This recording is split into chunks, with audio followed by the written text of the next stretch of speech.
नमस्कार दोस्तों, स्वागत है आपका सभी का एक और नई वीडियो के अंदर। तो दोस्तों, सबसे पहले आज हम बात करने वाले हैं सीआरडी टेक्नोलॉजी के बारे में, जो कि एग्जैक्टली अभी ट्रैक्टर्स में जो आ रही है, जैसे कि जॉन डियर के सीआरडी के ट्रैक्टर्स आ रहे हैं, आपके न्यू हॉलैंड के आ रहे हैं, और भी कंपनीज जैसे फार्म ट्रैक वगैरह, एस्कॉर्ट्स भी काफ़ी अच्छे सीआरडी ट्रैक्टर्स बना रही है। तो नेक्स्ट बात आती है कि ये CRDI टेक्नोलॉजी जो यूज़ कर रहे हैं एग्रीकल्चर इम्प्लीमेंट्स या फिर इन सब कंपनीज जो यूज़ कर रही हैं, ये CRDI टेक्नोलॉजी किस तरीके से ट्रैक्टर्स में काम करती है, और किसान भाई को ये जानकारी होनी चाहिए कि वो किस तरीके की टेक्नोलॉजी को यूज़ कर रहे हैं। क्योंकि प्रेजेंटली जो अभी किसान यूज़ कर रहे हैं वो है इनलाइन पंप्स या फिर रोटरी पंप्स। अब बात करते हैं हम जो CRDI करेंटली जो टेक्नोलॉजी अभी यूज़ कर रहे हैं वो आ रही है भाई अब CRDI की, और फ्यूचर में CRDI टेक्नोलॉजी ही आने वाली है, और परफॉर्मेंस वगैरह सब चीज़ें CRDI की टेक्नोलॉजी में ही अच्छी होंगी, और फ्यूल एफिशिएंसी भी CRDI टेक्नोलॉजी में थोड़ी सी बढ़कर आती है। थोड़ा फ्यूल कंजम्पशन कम होता है और पावर थोड़ी सी आउटपुट ज़्यादा होता है। नेक्स्ट बात आते हैं भाई कि ये जो वीडियो मैं बना रहा हूँ तो आपके लिए इन्फॉर्मेशन के लिए है, ऐसा कुछ नहीं है, मैं फोर्स नहीं कर रहा हूँ आपको कि आप CRDI ट्रैक्टर लो या फिर ऐसा कुछ, बस एक नॉलेज होना चाहिए, क्योंकि किसान भी एक नॉलेज रखना चाहिए इन सब चीज़ों का। तो भाई शुरू करते हैं। और चैनल को भाई सबसे पहले ये जो वीडियो देख रहे हैं आप, इस वीडियो को पहले सब्सक्राइब ज़रूर कर लो, चैनल को सब्सक्राइब ज़रूर कर लो, और वीडियो को लाइक कमेंट शेयर ज़रूर कर देना भाई। और सबसे ज़्यादा इम्पोर्टेंट ये बात है कि ये सभी जो हमारे किसान भाई हैं उन सब तक ये वीडियो ज़रूर पहुंचनी चाहिए कि CRDI टेक्नोलॉजी आखिर होती क्या है, ये किस तरीके से काम करती है, और इस पर हम किस तरीके से और कितने मतलब तरीके से इस पर और काम कर सकते हैं। तो चलिए शुरू करते हैं वीडियो को। तो सबसे पहले मैं आपको तो भाई सबसे पहले हम शुरू करते हैं। यहाँ पर जो CRDI टेक्नोलॉजी होती है वो सबसे पहले काम करती है, सब जैसे ही आप ट्रैक्टर का स्विच चालू करोगे या फिर किसी भी कार का भी स्विच चालू करोगे जिसमें CRDI टेक्नोलॉजी यूज़ हुई है, उसमें सबसे पहले आपके करंट जाएगा बैटरी से ECU यूनिट पे। ये जो ECU यूनिट है ये पूरा, आप जो बोलते हैं, कई कंपनीज वाले बोलते हैं कि ये हमारी जो दिमाग है ये ट्रैक्टर का या फिर किसी भी मशीन का ये दिमाग है, तो ये एक्चुअल में सही बात है, ये दिमाग ही होता है। पूरे ये जितना भी सिस्टम दिख रहा है ये पूरा रन होता है ECU यूनिट से।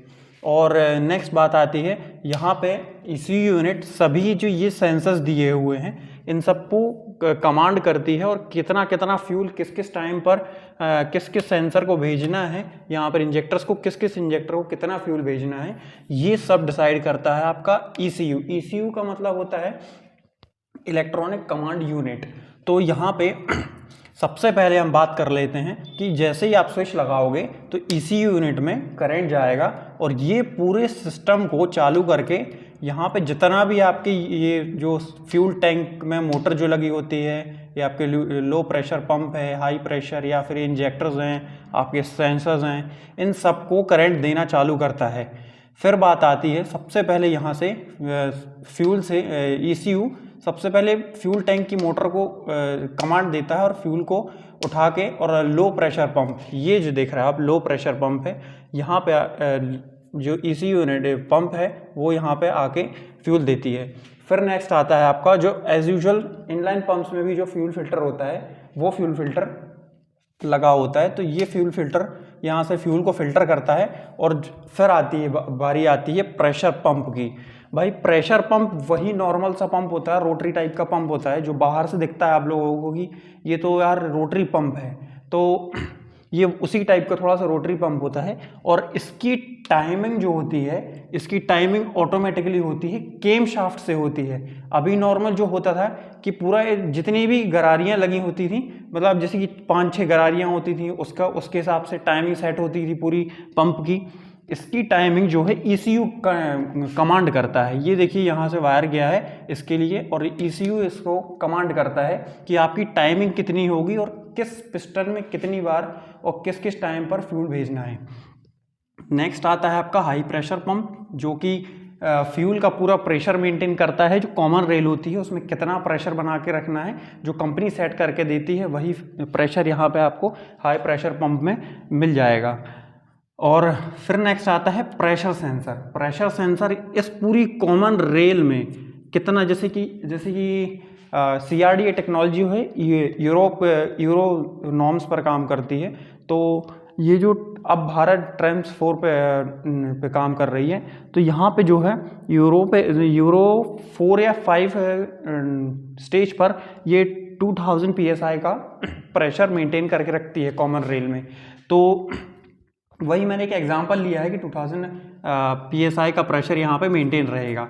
अब जैसे प्रेशर सेंसर है, जितना भी फ्यूल यहाँ इस कॉमन रेल में बन रहा है, जितना भी प्रेशर बनेगा वो ऑलमोस्ट, जैसे फॉर एग्जांपल 2000 PSI बन रहा है, अब इस कॉमन रेल में अगर एक्स्ट्रा प्रेशर बनेगा तो ये प्रेशर सेंसर उसको डिटेक्ट करेगा और जितना भी फ्यूल एक्स्ट्रा होगा उसको वापस फ्यूल टैंक में पंप करने का काम ये प्रेशर सेंसर करता है। नेक्स्ट आती है आपकी कॉमन रेल। ये जो बांसुरी टाइप का जो इंस्ट्रूमेंट लगा हुआ है ना, ये जो लाइन बनी हुई है, ये चीज़ जो है आपकी कॉमन रेल, इस पे पूरा फ्यूल भरा रहता है और इस पे प्रेशर बनता है ऑलमोस्ट। कई फ्यूल पंप्स में 3000 PSI भी बनती है। इसमें यहाँ पे आपको यूरो 5 में आपकी जैसे कि डेंसो भी बनाती है और कोई और भी कंपनीज़ हैं, वो 2000 PSI पर भी प्रेशर पूरा मेंटेन करके और फ्यूल कंजम्पशन आपका सही साथ लेके आ जाती हैं। तो यहाँ पे आपका कॉमन रेल ये होती है, यहाँ पे आपका पूरा प्रेशर बना रहता है। और ये जो है, जो इंजेक्टर्स नीचे लगे हुए हैं, ये 4 इंजेक्टर्स हैं, मतलब 4 सिलेंडर इंजन है तो 4 इंजेक्टर लगे होंगे इसमें ऑलमोस्ट। 3 सिलेंडर है तो 3 से आपके इंजेक्टर्स लगे होंगे। तो यहाँ पे मैंने 4 सिलेंडर का एक एग्जांपल लिया है। तो यहाँ पे आप देखो ECU यूनिट से पूरे इंजेक्टर्स को कनेक्ट किया गया है। नेक्स्ट बात आती है, जैसे कि ये जो इंजेक्टर्स हैं ये करंट लेते हैं ECU यूनिट से और जितनी भी कमांड इनको आ रही है उस हिसाब से ये डीजल आपके पिस्टन पर फेंकते हैं, ताकि पूरा कंबशन जो है पूरा कंप्लीट कंबशन होना चाहिए। नेक्स्ट बात आती है भाई, यहाँ पे ये जो सेंसर्स लगे होते हैं, ये कि भाई इतने सारे सेंसर्स हैं या फिर कुछ भी है, तो ये टेक्नोलॉजी बाहर बहुत पुरानी चल रही है भाई। यहाँ पे कोई न्यू टेक्नोलॉजी नहीं है ये। जैसे कि यूरोप में है, अमेरिका में है और भी बहुत से कंट्रीज़ में है, ये CRD की टेक्नोलॉजी काफ़ी टाइम से चली आ रही है। तो भाई यहाँ पे आप सबसे पहले देख लो, सबसे पहला आपका पोजीशन ये आता है आपका throttle positioning sensor. Throttle positioning sensor वो होती है, जैसे कि आपने ट्रैक्टर का रेस दबाया या फिर किसी भी कार का भी रेस दबाओगे, तो ये थ्रॉटल पोजीशनिंग सेंसर कमांड करेगा ECU यूनिट को कि कितना आपका थ्रॉटल, या फिर जैसे पंखे का भी स्विच होता है, तो आप जितना जितना तेज करते जाओगे पंखे की स्पीड भी उतनी उतनी बढ़ती जाती है। तो यहाँ पे जितना जितना आप रेस देते जाओगे उतना उतना यहाँ पे प्रेशर बढ़ता जाएगा और यहाँ पे उतना उतना डीजल बढ़ाते जाएगा, या फिर 10,000 12,000 RPM जितना भी है, 10 की स्पीड चाहिए आपको, 20 की स्पीड चाहिए, वो सब पूरा कमांड थ्रॉटल पोजीशनिंग सिस्टम का होता है। और यहाँ से जितना भी करंट आता है पूरा इंजेक्टर्स को मिलता है और वो उस हिसाब से काम करते हैं। नेक्स्ट आता है मैनीफोल्ड एब्सोल्यूट प्रेशर सेंसर। ये साइलेंसर के जस्ट पीछे लगा होता है, जो कि आपने देखा होगा जो न्यू ट्रैक्टर्स आ रहे हैं उनके पीछे जो साइलेंसर होता है उसके जस्ट पहले जो है एक सिल्वर कलर का बॉक्स टाइप का लगा रहता है, और वो उसको कहते हैं, लोग कहते हैं कि भाई ये बहुत महंगा है। तो वो महंगा क्यों है भाई? क्योंकि ये उस पर कैटालिटिक कन्वर्टर्स वगैरह कुछ कुछ ऐसी चीज़ें दी होती हैं कि भाई वो बहुत महंगी होती हैं एक्चुअल में। और जो एब्सोल्यूट प्रेशर सेंसर होता है वो उस पर लगा हुआ होता है। ये बताता है कि आपकी जो जितना भी इसको सेंस करता है, जितनी भी आपकी गैसेस वगैरह निकल रही हैं या फिर जितना भी आपका टेम्परेचर आ रहा है गैस का, उस हिसाब से ही ECU को कमांड करता है और आपकी परफॉर्मेंस को बताता है इंजन की, और उस हिसाब से फिर ECU कमांड लेकर और आपकी इंजन की परफॉर्मेंस को घटा या बढ़ा देता है। तो उस हिसाब से नेक्स्ट आते हैं ऑक्सीजन सेंसर पे। तो यहाँ पे आप देखिए ऑक्सीजन सेंसर है, O2 सेंसर है भाई। इसको O2 सेंसर को इसीलिए दिया जाता है ताकि जो ऑलमोस्ट ये मतलब मैनीफोल्ड के पास दिया होता है। और O2 सेंसर में भाई यहाँ पे जो आपका इंजन में जितनी भी ऑक्सीजन आ रही है, तो ये इंजन में अगर पूरा कंबशन नहीं हो रहा है तो ये जो आपका एयर फिल्टर है वहाँ से और ऑक्सीजन लेना स्टार्ट कर देगा। अगर कम ऑक्सीजन आ रही है तो ये ऑटोमेटिकली ECU को कमांड कर देगा और उस हिसाब से इंजेक्टर्स को कमांड करेगा डीजल फेंकने के लिए, और ताकि कंबशन पूरा हो और जो कंप्रेशन रेशियो वो पूरा रहे। जैसे कि यहाँ पे है ये वाला सेंसर है, जैसे कि ये 4 सेंसर है, इसमें से ये वाला सेंसर जो है इसमें अगर पूरी एयर नहीं आ रही है तो ये O2 सेंसर इसको सेंस करेगा, या फिर धुएं में जितना भी ऑक्सीजन होगा उसको कैलकुलेट करके इन सारे सेंसर्स की एक मैथमेटिकल कुछ बनाता है, ऐसा तरीका होता है जो ECU को कमांड करेगा। ECU कमांड करेगा, कॉमन रेल में प्रेशर बनाएगा और इंजेक्टर्स को कमांड करेगा कि कितना कितना डीजल किस किस इंजेक्टर्स को भेजना है। उस हिसाब से फिर आपकी परफॉर्मेंस भी बढ़ जाती है इस चीज़ में। फिर आती है आपकी cam shaft position sensor. Cam shaft position sensor में भाई आपका जो है, जो इंजन की चारों पिस्टन जिस पे लगे हुए होते हैं वो कैम शाफ्ट होती है। कैम शाफ्ट के जो सेंसर होता है उसके सामने एक सेंसर लगा हुआ होता है। तो इसमें क्या होता है भाई कि जैसे ही आपका जो एक पिस्टन अब डाउन गया, दूसरा अप जाएगा, तीसरा डाउन जाएगा, फोर्थ फिर से अप जाएगा। अगर थर्ड पिस्टन जो है जिसको मैंने बोला कि डाउन जाएगा, अगर वो धोखे से ऊपर जाता है तो यहाँ पे जो है कैम शाफ्ट सेंसर उसको डिटेक्ट कर लेता है कि ये जो इसकी पिस्टन की जो है टॉपिंग आ चुकी है, अब इसमें फायर होना चाहिए। तो उसमें अगर फायर नहीं होगा तो आपको पूरी पावर नहीं मिल पाएगी। इस वजह से ये कैम शाफ्ट सेंसर लगाया जाता है कि टॉपिंग जिस भी सेंसर की सबसे पहले आ जाएगी उसमें हम सबसे पहले ब्लास्ट करवाएंगे। तो उसमें कैम शाफ्ट सेंसर डिटेक्ट करता है, ECU को कमांड देगा, उसके साथ जैसे ही आप जिस भी सेंसर की टॉपिंग आ जाएगी उसमें इंजेक्टर को कमांड देगा ECU और उसमें डीजल भेजेगा और उसकी ब्लास्टिंग वहाँ पे होगी और आपको पूरी पावर मिलती रहेगी। नेक्स्ट आते हैं भाई फ्यूल टेम्परेचर सेंसर।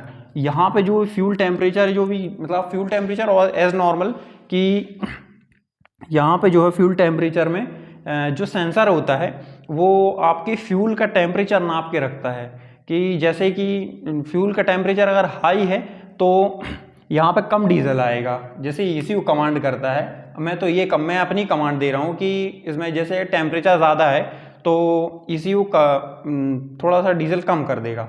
अगर फ्यूल टेम्परेचर थोड़ा डाउन है तो हल्का सा टेम्परेचर फ्यूल का जो है इंजेक्टिंग का जो प्रोसेस है इंजेक्टर्स का वो थोड़ा सा बढ़ा देगा, ताकि जो पावर है फ्यूल कंजम्पशन है वो प्रॉपर आ सके। अच्छा, एक बात और मैं बता देना चाहता हूँ भाई, कैम शाफ्ट पोजीशन सेंसर जो है वो प्रेशर पंप के जस्ट बाजू में लगा होता है। ये दोनों चीज़ें, ये जो कैम शाफ्ट पोजीशन सेंसर है और ये आपका प्रेशर पंप है, ये बिल्कुल इन दोनों की बस टाइमिंग बनती है। ये 2 गरारियाँ बस होती हैं जो एक दूसरे के ऊपर चलती हैं। तो नेक्स्ट आते हैं कि ये जो होता है कैम शाफ्ट सेंसर, इन दोनों की टाइमिंग हो गई आपकी। और नेक्स्ट आते हैं भाई कि ये जो इसमें सॉकेट दिया होता है, आपने नॉर्मली देखा होगा CRDA ट्रैक्टर्स में भाई एक सॉकेट दिया होता है, कहते हैं कि भाई इसमें लैपटॉप लगाओ सब कुछ निकल आएगा। तो ये सॉकेट होता है भाई, डायग्नोस्टिक सॉकेट होता है, डायग्नोजिंग सॉकेट होता है। ये सब सॉफ्टवेयर बनाए होते हैं, सब कंपनियों के अलग अलग सॉफ्टवेयर होते हैं। तो उस हिसाब से ये जो है डायग्नोस्टिक सॉकेट में अपना जो कंपनी वाले या फिर आपकी जो एजेंसी वाले हैं वो सॉकेट लगा के सब कुछ अपना डायग्नोजिंग जितनी भी है वो सब निकाल लेंगे और आपके ट्रैक्टर में या फिर मशीन में या फिर इंजन में कहाँ पर किस सेंसर में कितनी प्रॉब्लम है वो पूरी डिटेक्ट कर लेते हैं। अच्छा, जैसे अब डिटेक्ट कर लिया तो इसमें एक फ़ायदा हो जाता है हमारा, हमको पूरा सिस्टम नहीं खोलना पड़ता भाई। अगर हमारी प्रॉब्लम है हमारी है, जैसे कि समझ लीजिए एक इस वाले सेकंड नंबर के हमारे इसमें प्रॉब्लम है, सेकंड वाले इंजेक्टर में प्रॉब्लम है, तो हमको सिर्फ वो लैपटॉप में दिख जाएगा कि सेकंड वाले इंजेक्टर की प्रेशर कम है, तो हम इसको खोल के इसका जो भी प्रॉब्लम होगी उसको सॉर्ट आउट कर लेंगे। हमको पूरे ये चारों ये कॉमन रेल या फिर इंजेक्टर सारे या फिर सेंसर्स को नहीं निकालना पड़ेगा। फिर आती है भाई कि ये जो सिस्टम है इस तरीके से काम करता है। और जो भाई हिंदी में बताया, अभी तो काफ़ी पंजाबी यूट्यूबर्स भी बना रहे हैं भाई CRDI के ऊपर वीडियोस, और हिंदी में कोई वीडियो थी नहीं, मैंने काफ़ी सर्च किया और कुछ कुछ यूट्यूबर्स बनाए हैं। बट ये जो तरीका होता है भाई कि एक किसान को समझ में आना चाहिए, किसी को भी, या किसान को भी, मुझे भी, या फिर कोई और भी ये वीडियो देख रहा है तो उसको भी समझ में आना चाहिए, क्योंकि एनिमेटेड तरीके से वीडियो समझ नहीं आती उतनी तरीके से भाई। तो यहाँ पे देख लो आप, ये चीज़ें तो आपको समझा दी हैं। और पूरा खेल भाई ECU यूनिट का होता है, जितना भी आपका जितना भी खेल हो रहा है ना भाई, ये इतनी सी डिब्बी करती है बस, आप इस पर और कुछ नहीं होता। नेक्स्ट आते हैं भाई कि ये पूरा हो गया आपका CRDA सिस्टम। नेक्स्ट आते हैं कि जो पॉपुलर मैन्युफैक्चरर्स होते हैं, सबसे मतलब ब्रांडेड, मैंने गूगल पर सर्च किया था तो कुछ मुझे इस तरीके के नाम मिले, और यहाँ पे देख लो आप, सबसे पहले आता है भाई डेंसो। डेंसो का जो CRDA सिस्टम होता है वो करंटली आप देख सकते हो जॉन डियर के ट्रैक्टर्स में आ रहा है। ये डेंसो का सिस्टम देते हैं जॉन डियर वाले। जो CRDA सिस्टम पंप जो होता है, कॉमन रेल वगैरह सब सिस्टम, इंजेक्टर्स वगैरह, वो पूरे डेंसो के मिलेंगे आपको जॉन डियर में। और नेक्स्ट आती है स्टेनाडाइन, थर्ड आती है बॉश। बॉश एज यूजुअल आपका रोटरी पंप्स भी बनाती है, इनलाइन पंप भी बनाती है, माइको बॉश, है ना, जो हर किसी किसान के ट्रैक्टर में होगा। अभी तो प्रेजेंटली जितने भी इनलाइन पंप हैं ऑलमोस्ट माइको वॉश के ही पंप्स लगते हैं हमारे इंडिया में। और थर्ड आती है आपकी डेल्फी। डेल्फी भी शायद फार्म ट्रैक या किसी एक ट्रैक्टर में आ रही है।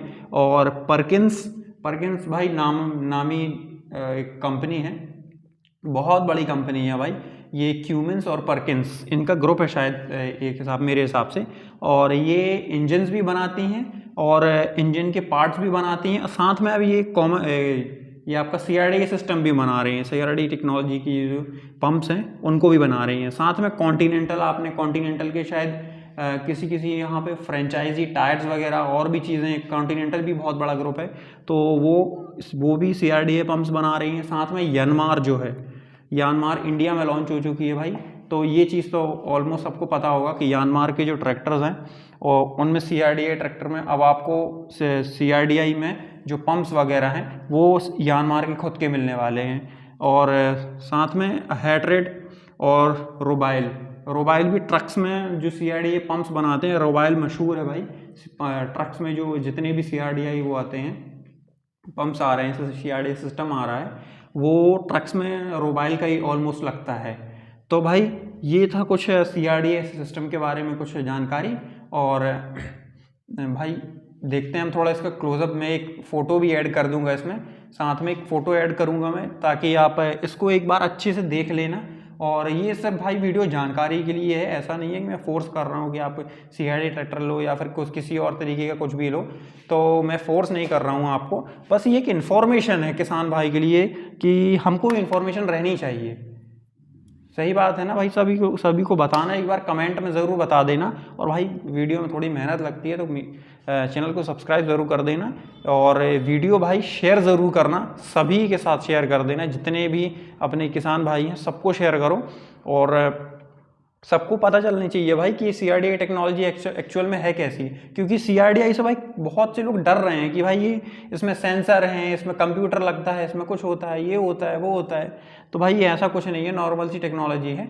और नेक्स्ट वीडियो भाई नेक्स्ट संडे को हमारी एक न्यू वीडियो आएगी, आने वाले संडे को। इस संडे को तो आपको ये वीडियो मिल रही है, और नेक्स्ट संडे को जो है आपको ये एक और वीडियो मिलेगी रीमैपिंग के बारे में, कि ये CRDA में इसमें भी मॉडिफिकेशन हो जाता है भाई। जो पंप वगैरह, जो बॉश इनलाइन वाले जो पंप होते हैं ना, उनकी भी कैलिब्रेशन बदल दी जाती है ताकि इंजन ज़्यादा परफॉर्मेंस दिखा सके। तो इसमें भी यहाँ पे आप देख लो CRDA सिस्टम में भी इसकी भी कैलिब्रेशन, इसकी भी मैपिंग होती है पूरी। इसका लेकिन सॉफ्टवेयर होता है भाई, इसमें वो मशीन पर लगा के और ऐसे ही बंद कर दिया, वो सब नहीं होता इसमें सिस्टम कैलिब्रेट। और इस पे इसकी जो कैलिब्रेशन होती है वो पूरी सॉफ्टवेयर के ऊपर होती है। तो आप चैनल से जुड़े रहना भाई, और इसकी मैपिंग की वीडियो भी जल्दी आ जाएगी। तो मिलते हैं भाई किसी नई वीडियो के साथ। और चैनल को सब्सक्राइब कर लो, वीडियो को लाइक कमेंट शेयर कर देना। और शेयर को भाई, जो अपना चैनल है थोड़ा सा डाउन है, तो उसके लिए वीडियो को जितना हो सके आप शेयर करो, और सभी को भाई इन्फॉर्मेशन मिलनी चाहिए इस बारे में। तो मिलते हैं किसी नई वीडियो के साथ, तब तक के लिए जय जवान जय किसान।